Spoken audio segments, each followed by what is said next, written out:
عمر بن عبدالعزیز له یو زنانه راله، د هغې کور ته یو زنانه راله او د بادشاهۍ خبره کوم اخیری جمله هم بس کوم. وایي عمر بن عبدالعزیز کور ته یو زنانه راله، خاوند یې نو د 5 لونو مور وه او چې چاته به نږدې کېده نو هغه مور ته به وله مقابله کوي، راځه وي مونږ تابعدار یو، راځه مونږ تابع، ځکه شاته او پسې لوریانې وي نو هر څوک ورته تابعدار وو. تاسو پوهېږئ د ما په خبرو کنه بالکل په صفا پښتو کې درته ووایم، پوهېږئ که نه؟ تاسو خو عاقلان بالغان او بازار والا پوهه خلک یې پوهېږئ الحمدلله، له ما نه ډېر پوهې یې ماشاءالله، زه لا ډېر نه پوهېږم تاسو پوه یې. 5 لوڼه ورسره وي، حسن نوجوانۍ والا وي، خو چې چاته به نږدې کېده هغې به ورته وي راځه ویلکم، راځه ستا دپاره هرکلی دی. ویلکم یې دغه مور ته نه وي او نه د دې غریبۍ ته وي، شاته چې کوم دغه و هغې ته ویلکم کول. د بدن اوږې و، 2 قسمه سپي دي په دنیا کې، زما الفاظ سخت دنیا کې 2 قسمه سپي دي، یو د خېټې سپی دی هغه خو بیا هم ګزاره کوي زه انسان، یو د شهوت سپی دی، د شهوت چې د شهوت سپي شي که نه نو د هغه په عقل باندې دا شی پرده شي چې هغه بیا ماشومان دونه ماشومان هم نه پرېږدي. تاسو ته پته ده یو اواز راته وشو، وایي زموږ محله کې یو بابا دی د کریانې دوکان یې دی، وایي زه پرې باندې د پاسه رالم یو ماشومه هغې له څیزونه ورکول او ځان دا خبرې به ستاسو په دغه کې کېږي ډېرې، دا راته پرون دواخانه کې چا دا خبره وکړه، و چې پرې د پاسه رالم یې قسم دی که هغه ملامته کېده، ما ته وایي چې ته شابه ای دونه ماشومه سپین ږیرې بابا د کریانې په نور مخکې ورپسې نه ځم که مخکې لږ شم بیا زما الفاظ بیا ګوره ډېر واضحه کېږي تاسو ته پته او ډېر خلک پرې باندې خفه کېږي. نو ما وایي د خېټې سپی دونه دغه نه دی، خو چې د شهوت سپی اوږې شي د هغه په عقل باندې دونه پردې شي چې انسان مرفوع القلم دی، ای د الله حکم پرې نشته. زندقه سپیه تا باندې دونه پردې رالی بیا چې هغه لا ماشوم دی، الله وایي زما د رحمت فرښتې ورته لاندې وزرې غواړي، هغه تا د شهوت په دغه باندې راټینګ کړی دی. داسې سپي ما ته معلوم شو د ما محترم.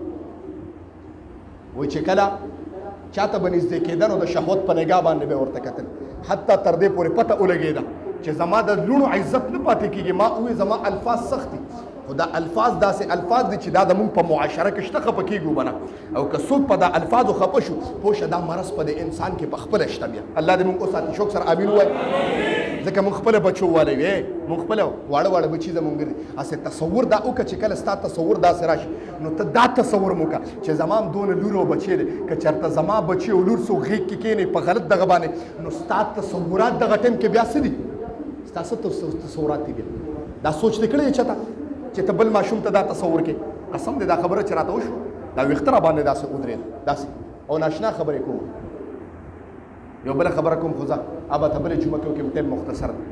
وایي اخره کې د عمر بن عبدالعزیز دروازې ته ودرېدم، دروازه مې وډبوله، لوڼه مې را دننه کړې، ما ته چې اواز کړو چې دا بادشاه داسې بادشاه دی چې دا د انسان د مالم محافظ دی او دا د انسان د جانم محافظ دی. نن زمونږ بادشاهان نه د مال محافظان دي او نه د جان محافظان دي. پته شته ده تاسو ته پته ده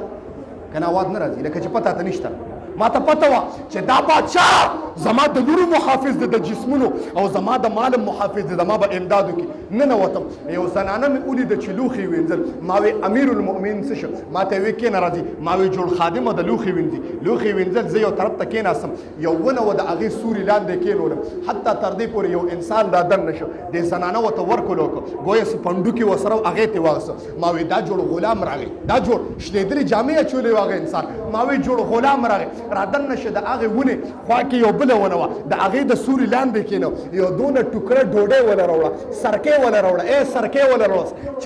چرګانو پلاونه نو هغه انسان هغې سرکې ته ناست یو اوچه ډوډۍ خوري، چې روټۍ وخوړه الحمدلله دعاګانې ووې او ښځې ورته اواز وکړه چې ای امیر المؤمنین مېلمانه راغلي دي،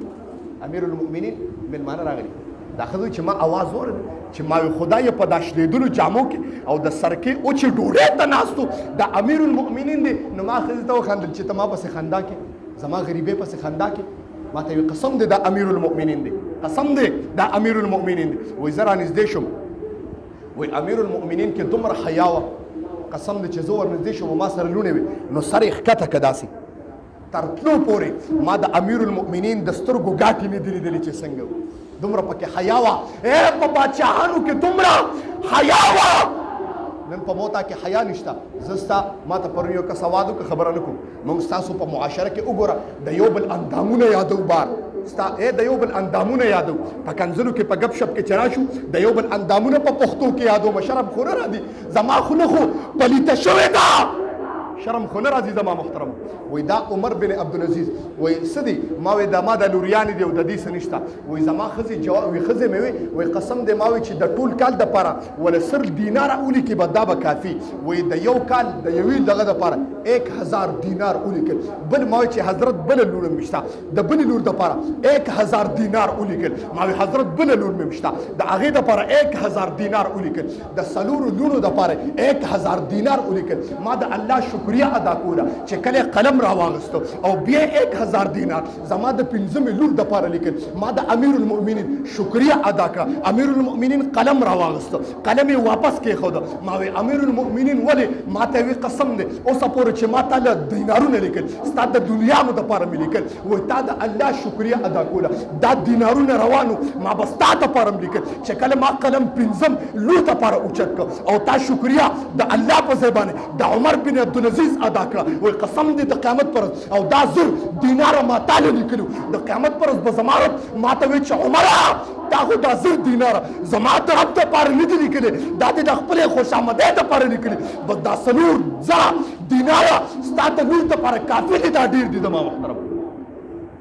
هغه بادشاہانو کې د الله یره هغه بادشاہانو کې د الله یره وی قسم دې په دغه مجلس کې مې ډیر اوجر ما وی چې دا څنګه انسان دی عمر بن عبدالعزیز د طرف نه جواب راغی وی دا عام انسان دی لیکن د محمد رسول الله صلی الله علیه وسلم غلام دی زما محترم دا د محمد رسول الله صلی الله علیه وسلم دی عمر بن عبدالعزیز چې په دغه باندې چې یو انسان چاله د کال د پاره زر دینار لیکي چې هغه به څومره صاحب جیداد او صاحب مال او ناس ته سړی ټوکړې ته ناسې زما محترم سړی ټوکړې ته ناسې هغې ته پته د غریبان